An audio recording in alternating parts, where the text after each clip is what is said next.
എല്ലാവർക്കും സിനിമാ കഥയിലേക്ക് സ്വാഗതം. നമ്മൾ ഇന്നിവിടെ നോക്കാൻ പോകുന്നത് നില പ്രൊഡക്ഷന്റെ ബാനറിൽ പി സുബ്രഹ്മണ്യം നിർമ്മിച്ച് മഹേഷ് സംവിധാനം ചെയ്ത് പുറത്തിറങ്ങിയ കറുത്ത രാത്രികൾ എന്ന് പറഞ്ഞ സിനിമയെ പറ്റിയിട്ടാണ്. കുമാരസ്വാമി ആൻഡ് കമ്പനിയാണ് കേരളത്തിൽ വിതരണാവകാശം. 1967 ജൂൺ 9 ഈ സിനിമ റിലീസായത്. ഈ സിനിമയ്ക്ക് ഒരു പ്രത്യേകതയുണ്ട്. കേരളത്തിലെ അല്ലെങ്കിൽ മലയാളത്തിലെ ആദ്യത്തെ സയൻസ് ഫിക്ഷൻ മൂവിയാണ് ഈ സിനിമ. മധു, TK ബാലചന്ദ്രൻ, SP പിള്ള, ശാന്തി, രാജശ്രീ മുതലായിട്ടുള്ളവരാണ് പ്രധാനപ്പെട്ട അഭിനേതാക്കൾ. സ്കോട്ടിഷ് എഴുത്തുകാരനായ റോബർട്ട് ലൂയി സ്റ്റീവൻസിന്റെ doctor Jekyll and mister Hyde എന്ന നോവലിനെ ആസ്പദമാക്കിയാണ് ഈ സിനിമ എടുത്തിട്ടുള്ളത്. ഈ നോവലിൽ നിന്നും ഇൻസ്പയർ ആയിട്ടാണ് ഹൾക്ക് എന്ന ക്യാരക്ടറും ഉണ്ടായിട്ടുള്ളത് എന്നുള്ളതാണ് അറിയാൻ കഴിഞ്ഞിട്ടുള്ളത്. ഏകദേശം ഈ സിനിമ കാണുമ്പോൾ നമുക്ക് ആ ഹൾക്ക് ക്യാരക്ടറായിട്ടൊക്കെ ഇതിന് സാമ്യം ഉണ്ട്. നമുക്ക് ഈ സിനിമയുടെ ഒരു കഥാസംഗ്രഹത്തിലേക്ക് നമുക്ക് കടക്കാം. മധു ശാന്തൻ എന്ന പേരിലും ഉഗ്രൻ എന്ന പേരിലും ആയിട്ടാണ് ഈ സിനിമയിൽ അറിയപ്പെടുന്നത്. അദ്ദേഹം ഒരു ഡോക്ടറാണ്. അദ്ദേഹം ഒരു മരുന്ന് കണ്ടുപിടിക്കുകയാണ്. ആ മരുന്ന് മൃഗങ്ങളിൽ പരീക്ഷിച്ച് നോക്കുന്ന സമയത്ത് ആ മരുന്ന് ഉപയോഗിക്കുമ്പോൾ ആ മൃഗത്തിന്റെ അതിതീവ്രമായിട്ടുള്ള രാക്ഷസഭാവം പുറത്തു വരികയും അതേപോലെ തന്നെ അതിനോടുകൂടി ഒരു ആന്റിഡോട്ടും അദ്ദേഹം കണ്ടുപിടിക്കുന്നുണ്ട്. ആ ആന്റിഡോട്ട് കൊടുക്കുമ്പോൾ ആ തീവ്ര സ്വഭാവത്തിൽ നിന്നും അല്ലെങ്കിൽ ആ തീവ്ര രാക്ഷസഭാവത്തിൽ നിന്നും ആ മൃഗം തന്റെ നോർമൽ ആയിട്ടുള്ള ഒരു അവസ്ഥയിലേക്കും വരുന്നുണ്ട്. ഇതാണ് അദ്ദേഹം കണ്ടുപിടിച്ചിട്ടുള്ള ഈ ഒരു മരുന്ന്. അങ്ങനെ ഇരിക്കെ ഇദ്ദേഹം പേഷ്യൻസിനെയൊക്കെ നോക്കിക്കൊണ്ടിരിക്കുന്ന സമയത്ത് അദ്ദേഹത്തിന്റെ അമ്മാവൻ കൊല്ലപ്പെട്ടു എന്നുള്ള ഒരു മെസ്സേജ് വരികയാണ്. അപ്പൊ പുള്ളി പെട്ടെന്ന് തന്നെ ആ അമ്മാവന്റെ വീട്ടിലേക്ക് പോവുകയും അവിടെ നമ്മുടെ നായിക ശാന്തിയാണ് ആ സിനിമയിലെ നായിക. വിമല എന്നാണ് ആ പടത്തിലെ ക്യാരക്ടറിന്റെ പേര്. അപ്പൊ അമ്മാവൻ മരിച്ചു കിടക്കുന്ന കാഴ്ചയിൽ ആ മരിച്ചു കിടക്കുന്ന അടുത്തും തന്നെ അദ്ദേഹത്തിന് ഒരു മദ്യക്കുപ്പി കിട്ടുകയാണ്. അപ്പൊ ആ മദ്യത്തിൽ കുപ്പി കിട്ടുമ്പോൾ തന്നെ അദ്ദേഹത്തിന് ഒരു കാര്യം മനസ്സിലാവാണ്.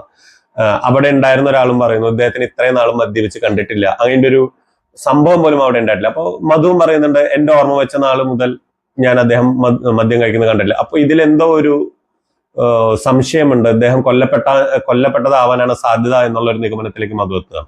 അപ്പൊ അങ്ങനെ തന്നെ ഈ നായികയായിട്ടും എല്ലാവരായിട്ടും സംസാരിച്ച് അപ്പൊ അവിടെ മോഹനൻ എന്ന് പറയുന്ന ഒരു ക്യാരക്ടറും കൂടിയുണ്ട്. ഇവരൊക്കെ ഒരു റിലേഷൻസ് തന്നെയാണ്.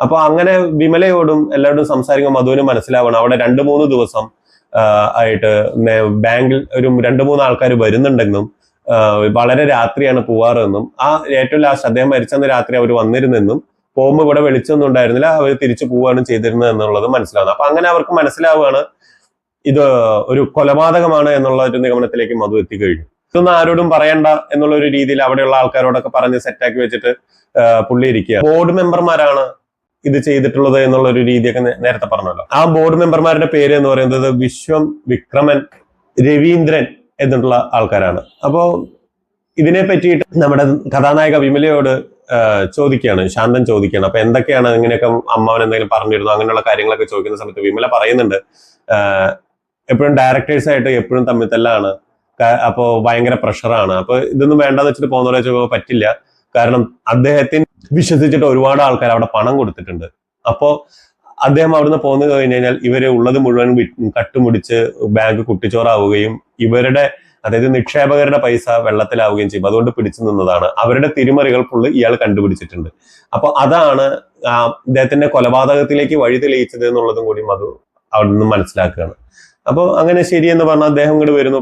അദ്ദേഹം പോലും അറിയാണ്ട ഈ ഒരു കാര്യത്തില് പുള്ളിയുടെ മനസ്സിലേക്ക് ഇങ്ങനെ ഒരു അതിതീവ്രമായിട്ടുള്ള ദേഷ്യം വരുന്നുണ്ട്. കാരണം അദ്ദേഹത്തിനെ ആ ഒരു നിലയിലേക്ക് എത്തിച്ച വലിയൊരു മനുഷ്യനാണ് മറ്റേ ഈ മരിച്ചു കിടന്ന അമ്മാവൻ. അപ്പൊ അങ്ങനെ വിചാരിക്കുന്നു. അവിടെ എത്തിയിട്ടും അദ്ദേഹത്തിന് ആ ദേഷ്യം ഒന്നും അടക്കാൻ സാധിക്കുന്നില്ല. അപ്പൊ അങ്ങനെ അദ്ദേഹം താൻ കണ്ടുപിടിച്ച ആ മരുന്ന് തന്നിലേക്ക് ഒന്ന് പരീക്ഷിച്ച് നോക്കാൻ വേണ്ടി തുനിയാണ്.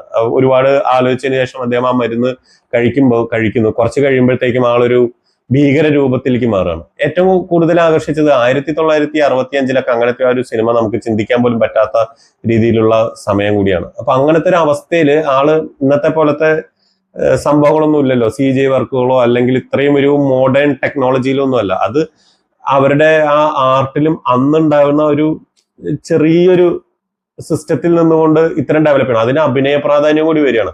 അപ്പൊ അത്രയും അതിനെ അഭിനയിച്ച് നമ്മളെ കൺവിൻസ് ചെയ്യണം. അതില് മധു സാറ് വളരെയധികം വിജയിച്ചു എന്നുള്ളതും ആ പോർഷൻ ഷൂട്ട് ചെയ്ത ആ സംവിധായകനെയും അഭിനന്ദിക്കാതിരിക്കാൻ പറ്റില്ല. അപ്പൊ അങ്ങനെ അദ്ദേഹം ആ ഒരു ഭീകര സത്വത്തിലേക്ക് ആയിട്ട് മാറുകയാണ്. അപ്പൊ പുള്ളി ഇതിലേക്ക് മാറുമ്പോൾ എന്താ വെച്ചാൽ ക്യാരക്ടറും പെട്ടെന്ന് മാറും. എന്ന് വെച്ചാൽ ഒരു ബി.പി കൂടി ഒരു ഭയങ്കര ദേഷ്യത്തിലുള്ള ഒരു ക്യാരക്ടർ. അപ്പൊ അങ്ങനെ പോകുമ്പോൾ ഒരു പിഞ്ചു ബാലിക നടന്നു പോകുന്ന സമയത്ത് ആ കുട്ടിയെയും ചവിട്ടി തെറിപ്പിച്ചിട്ടാണ് ഇവൻ പോകുന്നത്. അപ്പൊ തന്നെ പെട്ടെന്ന് നാട്ടുകാരെല്ലാവരും വട്ടോട്ട് പിടിക്കാൻ വരുന്നു, ഗംഭീരമായിട്ടുള്ളൊരു ആക്ഷൻ അത് ഇതൊക്കെ കാണുന്നു. ഇയാൾ പിന്നെയും തിരിച്ച് വീട്ടിലേക്ക് എത്തുന്നു, ഈ ആന്റിഡോട്ട് കഴിക്കുന്നു, ആള് വീണ്ടും പഴയ പോലെ ആവുന്നു, കൂളായിട്ടിരിക്കുന്നു.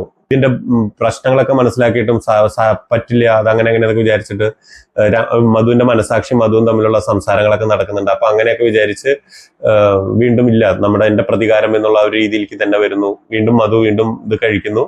വിഷൻ എന്ന് പറയുന്നുള്ള ഒരു മെമ്പറെ കച്ചുകളയും ഇതേ അവസ്ഥയിൽ തന്നെ. തിരിച്ച് ഇങ്ങോട്ട് വരുന്ന സമയത്ത് പോലീസ് ഓടിക്കുന്നു, അദ്ദേഹത്തിന്റെ വീട്ടിലേക്ക് കയറി പോകുന്നു. അങ്ങനെ എന്നിട്ട് അവിടെ വന്ന് നോക്കുമ്പോൾ അവിടെ ആരും ഇല്ല എന്നുള്ളത് മനസ്സിലാക്കുന്നു.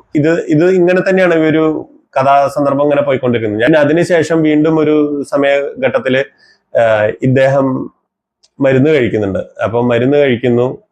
വീണ്ടും ഒരു സുരേന്ദ്രൻ എന്ന് പറയുന്ന ഒരു മെമ്പറെ ഇദ്ദേഹം ഒരു ബാറിൽ പോയിട്ട്, ഒരു നല്ല പാട്ടൊക്കെ ഉണ്ട്, ആ ബാറിൽ പോയിട്ട് അദ്ദേഹം കൊല്ലുകയാണ്. അപ്പൊ അങ്ങനെ 2 മരണം കഴിയുമ്പോഴത്തേക്കും എൻ ഗോവിന്ദൻകുട്ടിയാണ് പോലീസ് ഇൻസ്പെക്ടറായിട്ട് വരുന്നത്. അപ്പൊ പോലീസ് ഇൻസ്പെക്ടറായിട്ട് ഇദ്ദേഹം വരുമ്പോൾ ഇദ്ദേഹം വന്നിട്ട് ഓരോന്ന് ചെയ്യുന്നു. അപ്പൊ ബോർഡ് മെമ്പർമാരാണ്, ഇതിൽ എന്തെങ്കിലും ശത്രുക്കളുണ്ട്, അങ്ങനെയുള്ള ഒരു പോലീസിന്റേതായിട്ടുള്ള ഒരു അന്വേഷണത്തിൽ കൂടെ ഒക്കെ പോകുന്നു. അപ്പൊ ഗോവിന്ദൻകുട്ടി പറയാണ്, മറ്റുള്ള പോലീസുകാരോട് പറയണം, നമ്മൾ പെട്ടെന്ന് തന്നെ ഇത് പ്രതിയെ അറസ്റ്റ് ചെയ്തിട്ടില്ല എന്നുണ്ടെങ്കിൽ കേന്ദ്രത്തിൽ നിന്ന് CBI പോലെയുള്ളവരൊക്കെ വരികയാണ്, അത് നമുക്ക് ഭയങ്കര നാണക്കേടാണെന്ന് പറഞ്ഞു. അപ്പൊ വേറൊരു പോലീസുകാരൻ പറഞ്ഞിട്ട് ഇന്ന് രാത്രിക്കുള്ളിൽ നമ്മൾ പിടികൂടുന്ന പറയുമ്പോൾ പിടിക്കും എന്നുള്ള അങ്ങനെ ഒരു കോമൺ ആയിട്ടുള്ള ഒരു സംഭാഷണങ്ങളൊക്കെ നടക്കുന്നു. അവര് രാത്രിയിൽ ട്രോളിംഗ് ഒക്കെ വളരെ ശക്തിയാക്കുന്നു. അതേപോലെ തന്നെ പോലീസിന്റെ അനൗൺസ്മെന്റ് നടക്കുന്നു, നഗരത്തിൽ ഇത്രയും വലിയൊരു ഭീകരമായിട്ടുള്ള ഒരു കൊടും കൊലപാതകിയൊക്കെ ഇറങ്ങിയിട്ടുണ്ട്, നിങ്ങൾ എല്ലാവരും ശ്രദ്ധിക്കണം എന്ന് പറയുന്നുള്ള ആ ഗ്രാമത്തിലെ നിവാസികൾക്ക് മെസ്സേജ് ഒക്കെ കൊടുത്തുകൊണ്ട് പോലീസുകാരും രംഗത്തുണ്ട്. അപ്പൊ അങ്ങനെ മധു വീണ്ടും പെട്ടെന്ന് അയാൾക്ക് രൂപമാറ്റം വരികയാണ്. പെട്ടെന്ന് അയാൾ അങ്ങനെ ദേഷ്യം ഇങ്ങനെ കയറി ഇങ്ങനെ വരുന്നു. പെട്ടെന്ന് ഇങ്ങനെ അയാൾ പറ്റുമ്പോൾ അയാൾ വീണ്ടും ആ ഒരു ശാന്തൻ എന്നുള്ള ആള് ഉഗ്രൻ എന്നുള്ള കഥാപാത്രത്തിലേക്ക് വീണ്ടും മാറണം. അപ്പൊ അയാൾ മരുന്നൊന്നും കഴിച്ചില്ല. അപ്പോഴാണ് യഥാർത്ഥത്തിൽ ആ സത്യം അയാൾ മനസ്സിലാക്കുന്നത്, എനിക്ക് മരുന്നില്ലാണ്ട് തന്നെ ഞാൻ ഓട്ടോമാറ്റിക്കലി എനിക്ക് ദേഷ്യം കൂടുന്ന സമയത്ത് ഞാൻ അങ്ങനത്തെ ഒരു അവസ്ഥയിലേക്ക് വരികയാണ് എന്നുള്ളത്. അപ്പൊ അങ്ങനെ ഇയാള് വരുന്നു, പെട്ടെന്ന് ആന്റിഡോട്ട് എടുത്ത് കഴിക്കുന്നു, വീണ്ടും ശാന്തനായിട്ട് അവിടെ ഇരിക്കുകയാണ്. പിന്നെ കുറച്ച് കഴിഞ്ഞിട്ട് പിന്നെ കാണിക്കുന്ന ഒരു വേണ്ടി ഇയാള് ഉഗ്രനായിട്ടുള്ള മധു പെട്ടെന്ന് മോഹന്റെ അവിടെ ചെല്ലുന്ന ആ മരുന്നെടുക്കാൻ വേണ്ടി നോക്കുമ്പോൾ മോഹനൻ വെടിവെക്കാൻ വേണ്ടി നിൽക്കുകയാണ്. നീയല്ലേ ഏറ്റവും വലിയ ഈ ഇവിടുത്തെ കൊലപാതകം അങ്ങനെ എന്നൊക്കെ ചോദിച്ചിട്ട്. അപ്പൊ എന്താണ് കാര്യം ഇതൊക്കെ നിങ്ങൾ ചോദിച്ചു വരുമ്പോൾ ഞാൻ പറയാന്ന് പറഞ്ഞിട്ട് ഈ ആന്റിഡോട്ട് മരുന്ന് മധു കഴിക്കുമ്പോൾ വീണ്ടും ഇയാളെ വീണ്ടും ശാന്തനായിട്ട് മാറണം. എന്നിട്ട് പറയാണ്, കാര്യങ്ങളൊക്കെ പറയാണ്, ഞാൻ തന്നെയാണ് ഇതൊക്കെ ചെയ്തത്, പക്ഷെ രഹസ്യം നമുക്ക് മാത്രമേ അറിയുള്ളൂ, ഇത് വേറൊരാൾ അറിയരുത് എന്നുള്ളൊരു ധാരണയിൽ പറഞ്ഞിട്ട് ഇയാളുടെ ക്ലിനിക്കിലേക്ക് തന്നെ വരികയാണ്. അത് മോഹനം പറയുന്നുണ്ട്, വിമലയുടെ ഒപ്പം അങ്ങനെ എപ്പോഴും ഇരുത്തൊന്നും വേണ്ട, ഒന്ന് ശ്രദ്ധിച്ചാൽ നല്ലത്, സൂക്ഷിക്കണം എന്നൊക്കെ പറഞ്ഞുകൊണ്ട് മോഹനെ ഇവിടെ നിന്ന് ചെറിയൊരു എരിപിരിയൊക്കെ കയറ്റി കൊടുക്കണം. ആ സമയത്ത് വിമല അവിടെ വന്ന് പറയുന്നുണ്ട്, എനിക്ക് എന്നെ നോക്കാൻ അറിയാം, നിങ്ങളാരും അതിൽ ഇടപെടേണ്ട കാര്യങ്ങളൊന്നുമില്ല എന്നുള്ള രീതിയിലൊക്കെ പറയുന്നുണ്ട്. അപ്പൊ മോഹനം പറയുന്നുണ്ട്, സൂക്ഷിച്ചാൽ നിങ്ങൾക്ക് കൊള്ളാം എന്നും പറഞ്ഞിട്ട് പുള്ളി തിരിഞ്ഞു പോവാണ്. അപ്പൊ അങ്ങനെ വിമലയും ഇവരൊക്കെ പോയിട്ട് ശാന്തനെ വിളിച്ചിട്ട് നിർബന്ധപൂർവ്വം ഇങ്ങോട്ട് കൊണ്ടുവന്നു.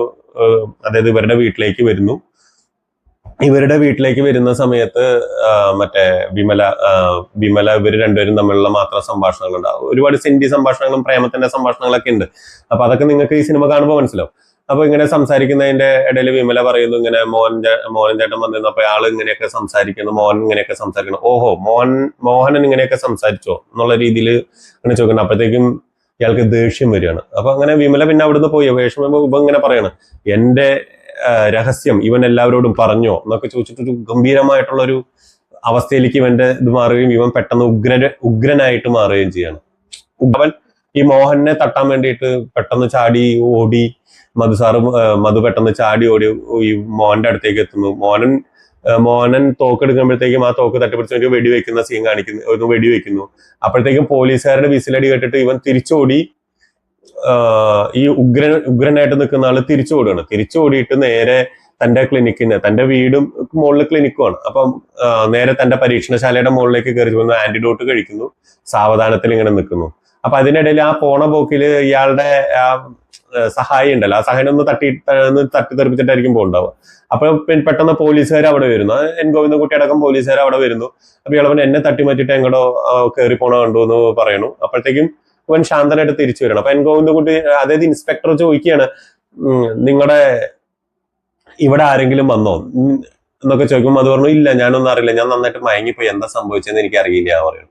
അപ്പൊ എൻ ഗോവിന്ദൻകുട്ടി ഓക്കെ അല്ല അപ്പം അത് പറയണം നിങ്ങൾക്ക് വേണമെന്നുണ്ടെങ്കിൽ നോക്കാം, എന്റെ ഇനിയിപ്പോ പരീക്ഷണശാലയും എന്റെ ഒരു റൂം മാത്രമേ മുകളിലുള്ളൂ പറഞ്ഞു. അപ്പം ഇല്ല താങ്കൾ അവിടെ നിന്നാണല്ലോ വന്നത്, അപ്പൊ പിന്നെ നോക്കേണ്ട ആവശ്യമൊന്നുമില്ല എന്ന് പറയുന്ന സമയത്ത് മോഹനൻ പെട്ടെന്ന് അവിടെ വരികയാണ്. മോഹനൻ വന്നിട്ട് അവിടെ നിന്ന് പറയാണ് നിങ്ങളുടെ അതേ മധുവിനോട് പറയാണ്, ശാന്തനോട് പറയാണ് നിങ്ങളുടെ നാടകം കഴിഞ്ഞു, ഈ ഇൻസ്പെക്ടർ അറസ്റ്റ് ചെയ്യൂ, ഇയാളാണ് എല്ലാവരെയും കൊന്നത്, ഇങ്ങനെ ഇയാളാണ് നമ്മുടെ നാട്ടിൽ അന്വേഷണം കൊടും കുറ്റവാളി ഇയാളാണെന്നൊക്കെ പറയാണ്. അപ്പോഴത്തേക്കും ഇൻസ്പെക്ടർ ഇങ്ങനെ അത് വിശ്വസിക്കുന്നില്ല. അപ്പൊ അങ്ങനെ പെട്ടെന്ന് ഇങ്ങനെ ഇങ്ങനെ മൂച്ച് കയറ്റിക്കൊണ്ടിരിക്കുന്നത് ഇയാളുടെ BP ഓട്ടോമാറ്റിക് ആയിട്ട് അയാൾക്ക് ദേഷ്യം കൂടിക്കൂടി വന്നിട്ട് പെട്ടെന്ന് ഇയാൾ ആ ഒരു ഉഗ്രരൂപത്തിലേക്ക് വരികയാണ്. ആ സംഭവം മനസ്സിലാക്കിയ മധു താൻ പെട്ടെന്ന് ഉഗ്രനായി എന്ന് മനസ്സിലാക്കിയ മധു പെട്ടെന്ന് ഇവരെയൊക്കെ തട്ടിമാറ്റിയിട്ട് തന്റെ പരീക്ഷണശാലയിലേക്ക് ഓടി നോക്കുന്ന സമയത്ത് ആന്റിഡോട്ടൊക്കെ കഴിഞ്ഞു. അപ്പൊ അതൊന്നും ഇല്ല അവിടെ, കുപ്പിയൊക്കെ തട്ടിമറിച്ച് പോയിരുന്നു. അപ്പൊ വേറെ ഏതൊക്കെയോ ഒരു മരുന്ന് കുടിച്ചു നോക്കണം, അപ്പൊ ഇയാൾ മാറണില്ല, അങ്ങനെ അങ്ങനെ തളച്ചോണ്ട് നിൽക്കണം. അപ്പൊ അതിനുശേഷം വേറെ ഏതൊക്കെയോ മരുന്നുകളൊക്കെ കുടിച്ചു നോക്കണ്ട, അപ്പോഴും മാറുന്നില്ല. അപ്പൊ പെട്ടെന്ന് പോലീസുകാരെല്ലാവരും കൂടി ചെന്നിട്ട് ആ ഡോറ് പൊളിച്ച് അകത്തേക്ക് കിടക്കുമ്പോഴത്തേക്കും ആള് മറ്റേ മധു സാറ് വേറെ ഏതോ ഒരു മരുന്ന് കഴിച്ചിട്ട് മരിച്ചു കിടക്കുന്നതാണ് കാണിക്കുന്നത്. അപ്പോ അങ്ങനെ മരിച്ചു കിടക്കുന്ന സമയത്ത് എന്താ പറയാ, അപ്പൊ പെട്ടെന്ന് അയാള് തന്റെ പഴയ രൂപത്തിലേക്ക് മാറുന്നത് കാണും. അതായത് ഇവരിങ്ങനെ ഇവര് നോക്കി നിൽക്കുമ്പോ തന്നെ, മരിച്ചു കിടക്കുന്നത് നോക്കി നിൽക്കുമ്പോ തന്നെ ഇയാൾ പഴയ രൂപത്തിലേക്ക് മാറുകയാണ്. അങ്ങനെയാണ് ഈ പടത്തിന്റെ കഥാസംഗ്രഹം ഇതാണ്. ഇതിൽ കുറെ കാര്യങ്ങളൊന്നും ഞാൻ പറഞ്ഞിട്ടില്ല, വളരെ ഒരു രത്നച്ചുരുക്കായിട്ടാണ് ഞാൻ പറഞ്ഞിരിക്കുന്നത്. ഈ സിനിമയെ പറ്റിയിട്ട് പറയാനുള്ള കാരണം വേറൊരു വ്യക്തി നമ്മുടെ വേറൊരു വീഡിയോയിൽ നമുക്കൊരു സജഷൻ തന്നിട്ടുണ്ടായിരുന്നു ഈ സിനിമ ചെയ്യണമെന്ന് പറഞ്ഞിട്ട്. അതുകൊണ്ടാണ് ഞാൻ ഇപ്പൊ ഈ സിനിമ ശ്രദ്ധിക്കാനുണ്ടായത്. കാരണം ഈ സിനിമ എന്തായാലും പുള്ളിയോട് ഒരു താങ്ക്സ് ഞാൻ പറയുകയാണ്. കാരണം മലയാളത്തിലെ ആദ്യത്തെ സയൻസ് ഫിക്ഷൻ ആയിട്ടുള്ള ഈ മൂവി അല്ലെങ്കിൽ ചിലപ്പോൾ ഞാൻ ശ്രദ്ധിക്കപ്പെടാണ്ട പോയേനെ. യൂട്യൂബിൽ ഈ സിനിമയുണ്ട്. 1 മണിക്കൂർ 46 മിനിറ്റ് ആണ് ഈ സിനിമയുടെ ദൈർഘ്യം. അതുകൊണ്ട് തന്നെ ഇത് മുഴുവൻ ഉണ്ടോ എന്നുള്ളത് എനിക്കറിയില്ല. ഞാൻ കണ്ടതിന്റെ ഒരു രത്നച്ചുരുക്കമാണ് ഞാൻ പറഞ്ഞത്. ഇതിനകത്ത് കുറെ പാട്ടുകളും കുറെ സീനുകളൊക്കെ പറയാതെ വിട്ടിട്ടൊക്കെ ഉണ്ട്. പക്ഷെ ആ വീഡിയോയുടെ ലെങ്ത് കുറക്കുന്നതിനും കൂടി വേണ്ടിയിട്ടാണ് ഞാനിപ്പോൾ അങ്ങനെ ചെയ്തത്. ഓക്കെ, എന്നെ സംബന്ധിച്ചിട്ട് പറയണം നമ്മളെല്ലാവരും കണ്ടിരിക്കേണ്ട ഒരു മൂവി തന്നെയാണ്. കാരണം നമ്മുടെ മലയാളത്തിലത്തെ ആദ്യത്തെ സയൻസ് ഫിക്ഷൻ മൂവി കാണാൻ പറ്റുകയാണെങ്കിൽ തീർച്ചയായിട്ടും എല്ലാവരും കണ്ടിരിക്കേണ്ടത് തന്നെയാണ്. കാരണം സയൻസ് ഫിക്ഷൻ മൂവിയൊക്കെ വളരെ കുറച്ചേ മലയാളം ഇൻഡസ്ട്രിയിൽ വന്നിട്ടുള്ളൂ. അപ്പോൾ ഇത് വൺ ഓഫ് ദ ബെസ്റ്റ് ആണ് എനിക്ക് തോന്നുന്നു. അന്നത്തെ കാലഘട്ടത്തിനനുസരിച്ചിട്ട് ഏറ്റവും നല്ലൊരു മൂവി ആയിട്ട് തന്നെയാണ് എനിക്ക് തോന്നുന്നത്. എന്തായാലും ആ സമയത്ത് ഇവരെടുത്ത ഇങ്ങനത്തെ ഒരു മൂവി എടുക്കാൻ കാണിച്ചൊരു ധൈര്യം തന്നെ, അതിന്റെ ഒരു എന്താ പറയാ, നമുക്ക് വാക്കുകൾ കൊണ്ട് പറയാൻ പറ്റുന്നില്ല. അപ്പൊ അന്നത്തെ കാലഘട്ടത്തിൽ എത്രയോ വ്യത്യസ്തമായിട്ടുള്ള സിനിമകൾ ചെയ്യാൻ നമ്മുടെ മലയാളം ഇൻഡസ്ട്രി എത്രത്തോളം അതിനുവേണ്ടി ശ്രമിച്ചിട്ടുണ്ട് എന്നുള്ളതാണ്. ഓരോ വ്യത്യസ്തത കൊണ്ടുവരാൻ നിങ്ങൾക്ക് ഈ സിനിമ കാണുമ്പോൾ നിങ്ങൾക്ക് അത് മനസ്സിലാവും. ടെക്നോളജിയും കൂടി യൂസ് ചെയ്തിട്ട് ഈ സിനിമ ഒന്നും കൂടി ഒന്ന് റീമേക്ക് ചെയ്യാൻ സാധിച്ചാൽ അതിഗംഭീര സംഭവമായിരിക്കും. നമ്മളൊരു മലയാളി എന്നുള്ള രീതിയിൽ ചിന്തിക്കുമ്പോൾ ഈ സിനിമ അതിഗംഭീരമായിട്ടുള്ള നല്ലൊരു മൂവി തന്നെയാണ്, ഒരു സംശയമില്ല. വീഡിയോ ഇഷ്ടപ്പെട്ടെന്ന് കരുതുന്നു. ഇഷ്ടപ്പെട്ടിട്ടുണ്ടെങ്കിൽ ലൈക്ക്, ഷെയർ, കമന്റ് ഒന്ന് ചെയ്തേക്കുക. സിനിമ കാണാത്തവരുണ്ടെങ്കിൽ സിനിമ കണ്ടിട്ട് അഭിപ്രായങ്ങൾ പറയാം. അപ്പൊ അടുത്തൊരു വീഡിയോ ആയിട്ട് നമുക്ക് വീണ്ടും കാണാം.